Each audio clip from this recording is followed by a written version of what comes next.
Hello student, आप सभी का आर एजू सेंटर में स्वागत है। आज मैं कलिंग के चेदी वंश से संबंधित वीडियो लाई हूँ, तो शुरू करते हैं वीडियो। कलिंग के चेदी वंश का वर्णन। चेदी जाति भारत के एक अत्यंत प्राचीन जाति थी। छठी ईसा पूर्व चेदी महाजनपद विद्यमान थी, जिसके अंतर्गत आधुनिक बुंदेलखंड और उनके सीमावर्ती प्रदेश सम्मिलित थे। चेतीय जातक में इसकी राजधानी सोथीवती बताई गई है। महाभारत में इसी को शक्तिमती कहा गया है। विद्वानों का मत है कि इस चेदी वंश की एक शाखा कलिंग गई और वहाँ उन्होंने स्वतंत्र राजवंश की स्थापना किए थे।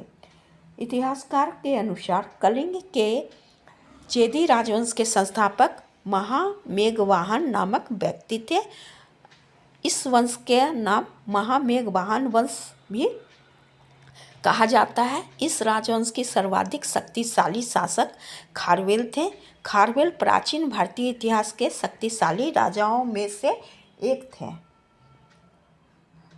मौर्य शासक अशोक के मृत्यु के पश्चात मौर्य साम्राज्य के कमजोरी का फायदा उठा के उड़ीसा के कलिंग में चेत राजा ने खुद को स्वतंत्र शासक घोषित कर दिए। इस वंश के बारे में जानकारी उड़ीसा के भुवनेश्वर के पास स्थित हाथी गुफा शिलालेख से मिलती है। इस शिलालेख में चेदी वंश के तीसरे शासक खारवेल द्वारा उत्कीर्ण कराया गया था।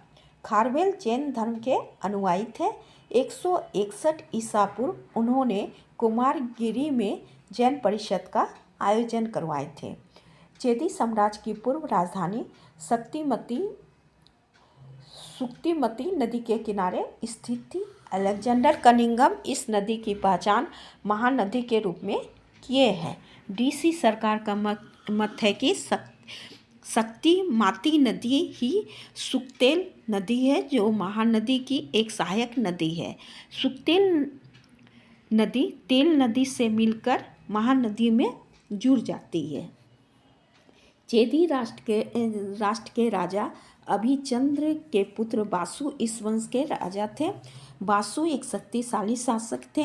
उन्होंने अपने धार्मिक कार्यों के लिए अधिक प्रसिद्ध हुए थे और उन्होंने राजश्री का उपाधि धारण किए थे। कलिंग के राजा खारवेल ने हाथी गुफा अभिलेख में राजश्री बासु को अपने वंश का संस्थापक बताए हैं और अपने को राजश्री बासु का वंशज बताते हुए गर्व महसूस किए हैं।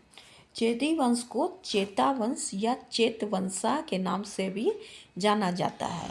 खारवेल ने अपने शिलालेख में उल्लेख किए हैं कि उन्होंने चेत राजवंश की महिमा को बढ़ाए हैं। कलिंग के चेता वंश के पूर्ववर्तियों का इतिहास ज्ञात नहीं है, जबकि राजा बासु राजवंश के एक बहुत प्राचीन पूर्वज थे। वहीं राजा चेत राज कलिंग पर शासन करने वाले खारवेल के तत्काल पूर्वज थे।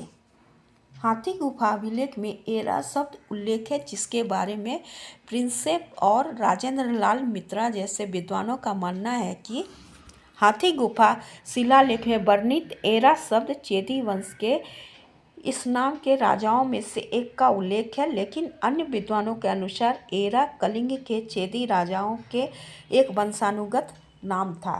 केपी जायसवाल के अनुसार एरा शब्द पुराणों में वर्णित इला या एला से आया है, जो चंद्र क्षत्रिय वंश से संबंधित थे।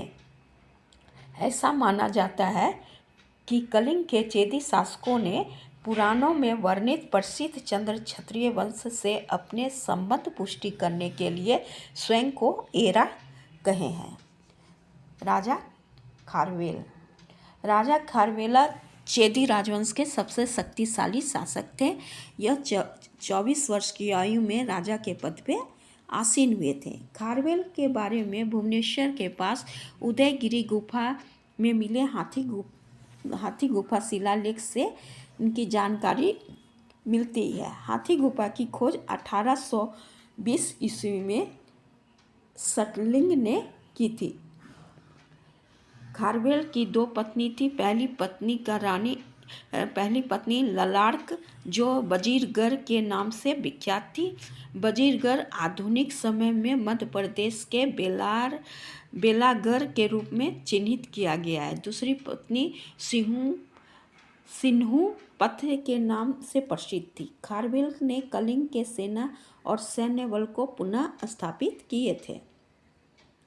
खारवेल ने मगध, अंग और सातवाहन राजाओं के खिलाफ विद्रोह करके सफलता प्राप्त किए थे। खारवेला ने कलिंग साम्राज्य की विस्तार उत्तर से दक्षिण तथा गंगा से कावेरी तक किए थे। खारवेल जैन धर्म के अनुयायी थे, लेकिन जैन धर्म के अनुयायी होने के बावजूद वह युद्ध में कभी संकोच नहीं करते थे। उन्होंने जैन सन्यासियों के भरण पोषण की व्यवस्था करके और उनके लिए घर आवास का निर्माण करवाए थे और उन्हें संरक्षण दिए थे। हाथी गुफा शिलालेख में खारवेल से संबंधित माना जाता है। यह ईसा पूर्व 2री शताब्दी का है।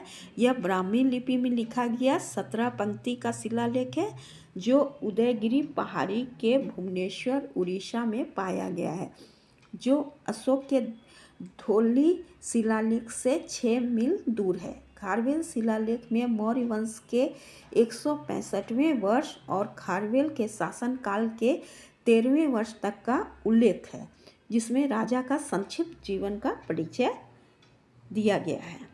खारवेल अपने शासनकाल के शासक बनने के पहले वर्ष में राजा ने कलिंग की राजधानी कलिंग नगर का पुनः निर्माण करवाए थे। दूसरे वर्ष में उन्होंने सिंधु नदी क्षेत्र में रहने वाले हिंदू मूशिका जनजाति की राजधानी को नष्ट कर दिए थे। तीसरे वर्ष वह कहीं नहीं गए थे और राजधानी में राज्योत्सव मनाए थे। चौथे वर्ष उन्होंने आधुनिक बरार क्षेत्र के निकट स्थित राष्ट्रक और भिजक जनजाति को पराजित किए थे।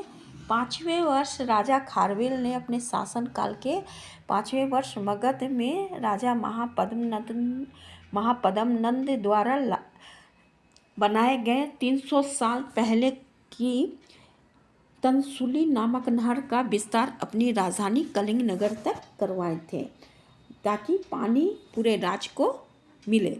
राज्याभिषेक के 6ठे वर्ष 1 लाख मुद्रा व्यय करके खारवेल अपने प्रजा की सुख के लिए अनेक प्रयास किए। ग्रामीण तथा शहरी जनता को कर माफ कर दिए।